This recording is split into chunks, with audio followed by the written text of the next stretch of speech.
Hello, everybody. I think we are live on LinkedIn for another episode of the Visto Show. It is Friday, December the 6th, the first Visto Show. Let me just make sure the sound is, the sound is rocking. The first Visto Show of December. I swear to God, this year has gone by on fast forward. I don't know if anybody can agree. If you're watching on YouTube after the fact, thank you very much. If you're tuning in live on LinkedIn, make sure to say hello in the chat. Let me know you can see me okay, hear me okay, all that good stuff. If you are watching on YouTube, you're missing out, because if you tune in live on LinkedIn, you can take part in the conversation. And as you can see from over here, there is lots to discuss today. We have a bunch of stuff. Number one, we're going to go over the express entry draws. There were a couple earlier this month. A little bit concerning, and we're going to get into why in just a few minutes. We're going to talk about the rumblings of changes to the refugee program. A little bit more about that and kind of what we're thinking there. We're going to talk about AI in the Canadian courts, a recent big podcast episode that just went live from the Canadian Immigration Pros podcast, talking all about the Federal Court of Canada, how they're thinking about AI, all that kind of stuff. We're going to talk about the recent big launch of our AI research tool for case law specifically, which has been pretty cool. And then lastly, some submission letter automation. If you're an immigration professional, or I guess if you're any type of professional who has to prepare letters, submission documents, etc., you might find this quick little ending topic a little bit interesting as well. Please feel free, if you are tuned in live, to say hello, add questions, comments, thoughts in the chat. Other than that, I'm going to segue in to our first topic, one of our favorite topics on the Visto Show. I actually just refreshed my page because, heck, you never know when another express entry draw is going to come. We're not expecting one today, but I'm going to share my screen, and as always, I'm going to post this link in the comments. If you're watching on LinkedIn, you'll find the links in the comments. If you're watching on YouTube, you will find all these links down below in the description in the exact order that I post them. Oh my God, do I make this easy. Anyways, let's talk about express entry. Now, as you can see here, since the last Visto Show, we have had two express entry draws. We had one on December the 2nd. It was a PNP draw. We had one on December the 3rd. It was a French language proficiency draw. Not so surprising in the sense that these two have been very popular, right? So PNP especially has been very popular, and the French language proficiency draw has been far and away the most popular industry-specific draw, with no close second, right? Pretty much what we've seen, if we look back at the history, we see that every second round of draws is French language, right? So we have French, the one before that we had healthcare, the one before that we had French, the one before that we had trades, the one before that we had French, the one before that we had, French, actually. So basically every other, or sometimes even more than every other draw that's been an industry-specific draw, has been French because of the government's big focus on French speakers. I've talked about that in previous episodes. Personally, I don't think it makes a ton of sense, but, who am I to say? Now, a couple big things about these last two draws that I wanted to point out. Number one is they're pretty small, right? And people already have a lot to be concerned about in terms of how difficult express entry is getting. But the two big things that stood out to me with this last round of draws, right? Because now IRCC pretty much always does them in batches, right? Like, gone are the days where there just used to be one general draw every 2 weeks, right? And everything was easy and simple and straightforward. I think those days are long gone. So now we see rounds of draws. What I've really noticed in this round of draws is, number one, they didn't do a CEC draw. And I'm a little confused by that because they've been doing a lot of CEC draws, right? You can see in the last batch, they did a CEC draw. They actually did two CEC draws within about 6 days here. And then the batch before that, there was a CEC draw. The batch before that, there was a CEC draw. The batch before that, there was a CEC draw. The batch before that, there was a CEC draw. So I don't know why this time they did not do a CEC draw. That was the first thing that jumped out at me, right? And if anybody has any thoughts or guesses, please feel free to let me know. The second thing that jumped out at me was how small the draws are, right? So if we look back, the French language one, I guess, relative to the previous draws that they've had. So for example, French language was 800. But if we go back and look at the French language draws, 800, 1,000, 1,000, 2,000, right? So not necessarily too far off from the pattern. PNP, they invited 676 people. Before that, it was 174, 733, 648, 1,600. So if you just look at each one on its own, it's not that surprising at how big they are. The surprising thing for me was that this round of draws was very small, right? They only invited a little over 1,400 people to apply, right? Where if you look back in batches, it's typically in the thousands, right? So here, this was, over 2,000. This was 1,500. You could argue it's even more if you count this PNP draw here. 4,000, right? Like typically these are in the thousands, and this round of draws was about 1,476 people. So it begs the questions, right? Number one, why did they not do a CEC draw? And number two, how come this round of draws was so small? My best guess, because all we can do with Express Entry really is guess, right? But my best guess is that because we're getting to the end of the year, IRCC is at or is very close to their quota, and this is typically what we do tend to see, right? Now, having followed Express Entry for like 7 years, I can kind of safely say that usually near the end of the calendar year, IRCC does reduce the sizes of the draws. So not a huge surprise. It's stuck out, but not a huge surprise, and we will have to continue monitoring to see the patterns that may or may not emerge with Express Entry in the future. So if you have any thoughts, comments, questions, please feel free to throw them in the comments. Otherwise, I'm going to use this as an opportunity to take my patented Segway sip and head into the next topic. Okay, next up, let's talk about a topic that I actually don't cover too much because number one, there haven't been too many changes to it recently-ish. And number two, I never did any refugee work, right? Most of my experience as a lawyer has been on the economic side, LMIAs, work permits, Express Entry, PNPs, that kind of stuff.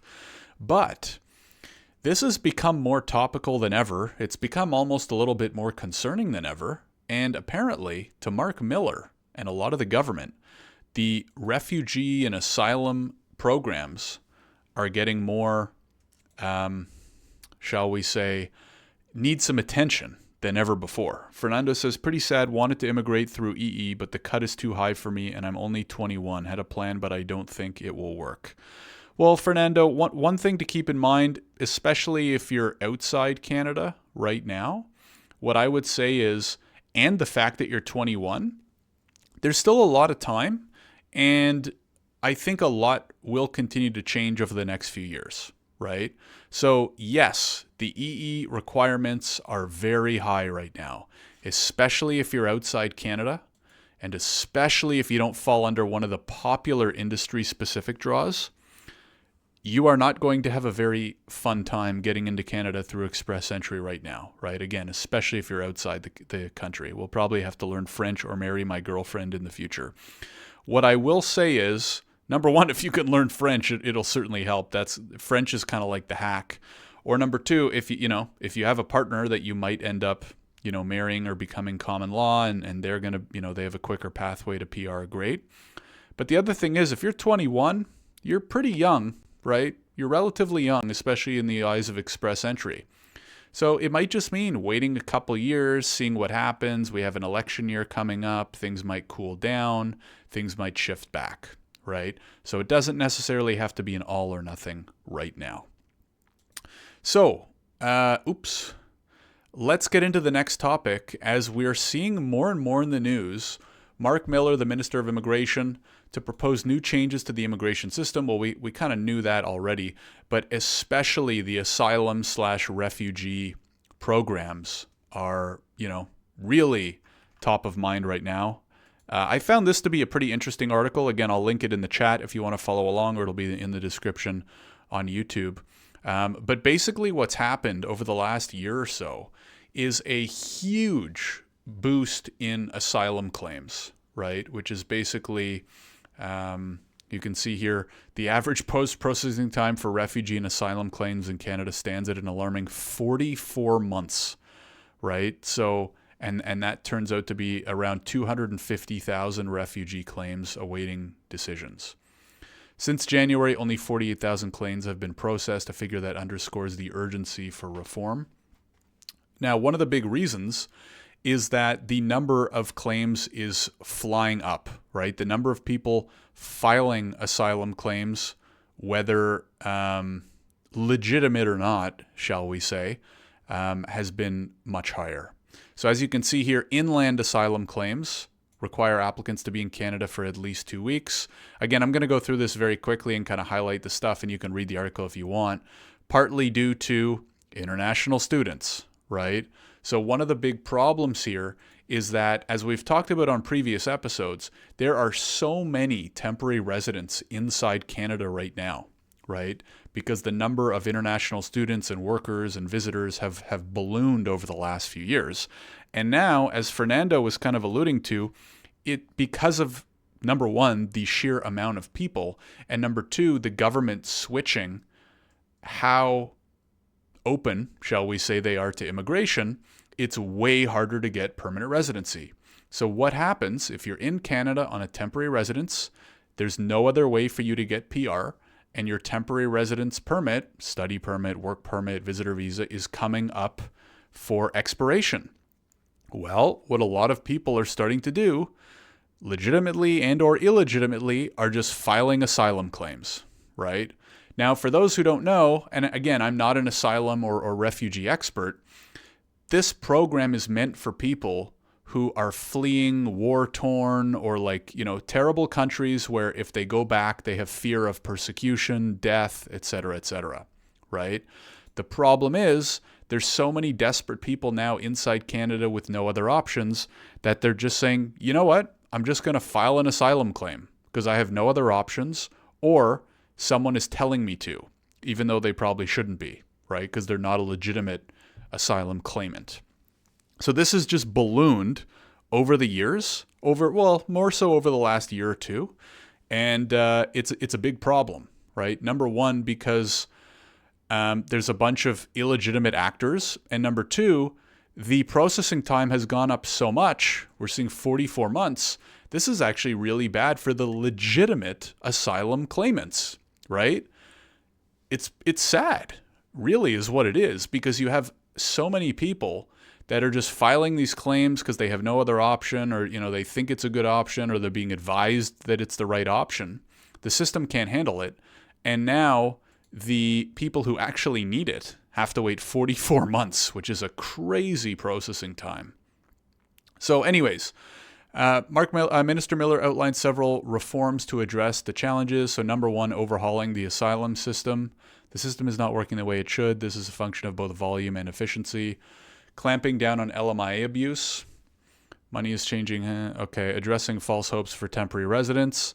So I've seen a bunch of this lately where, if you look at quotes or headlines from the news years ago, how it says come to Canada, stay forever. And now that message is definitely changed, right? So they have to kind of fix the marketing a little bit so that it aligns a little bit better. Public reactions, political and social, I'm not going to go into details on this. We've talked as well about LMIA fraud in previous episodes, so I definitely recommend taking a look and looking at previous episodes on the Visto show. But I think what we're going to see here is some changes. I don't know what, and this is a big problem, right? Because again, number one, people are taking advantage of the system, and number two, the people who actually need it are not able to make use of it, which is, very, very sad. Now, the one thing that popped into my mind when looking at these numbers is, there's 250,000 refugee claims awaiting decisions. What popped into my mind was the recent levels plan, right? And again, I covered this in a recent Visto show.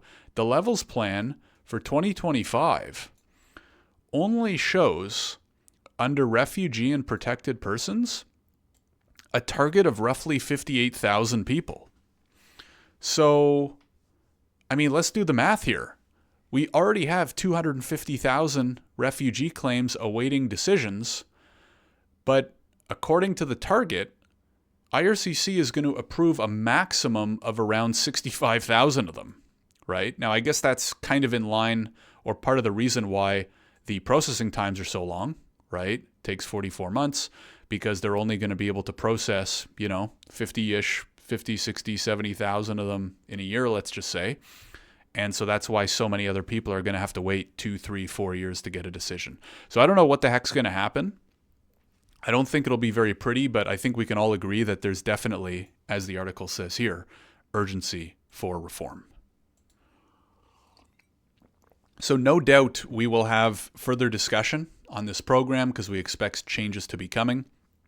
But I don't want to speculate. I'd rather wait to see what those announcements are before we do too much of a deep dive.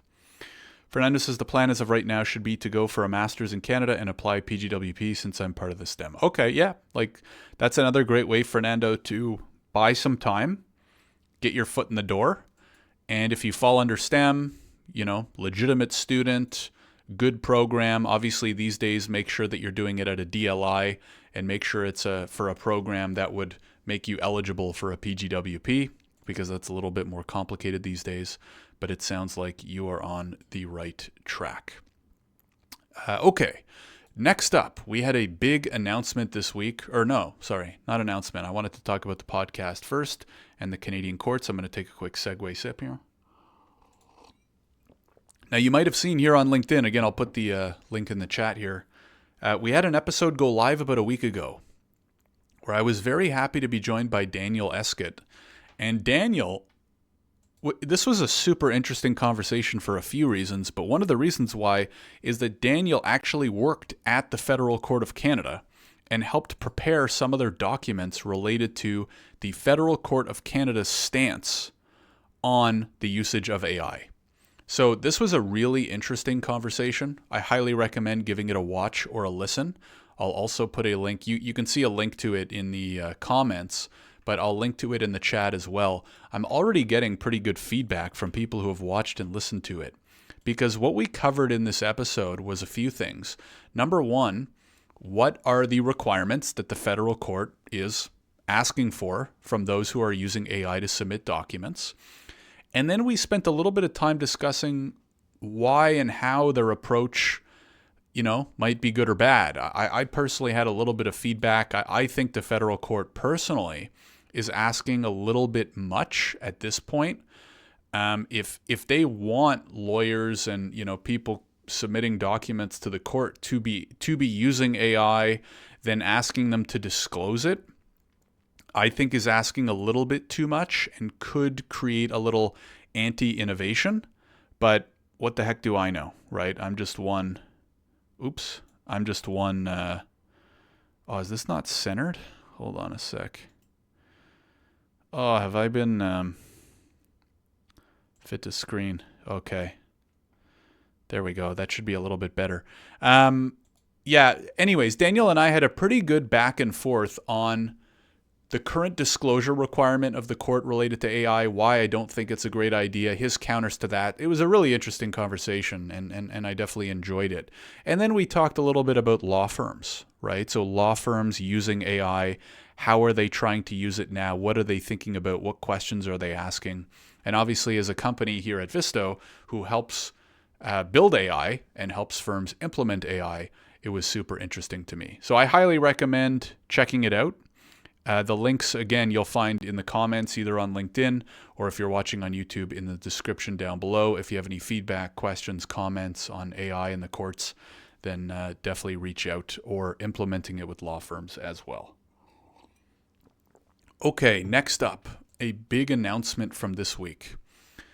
And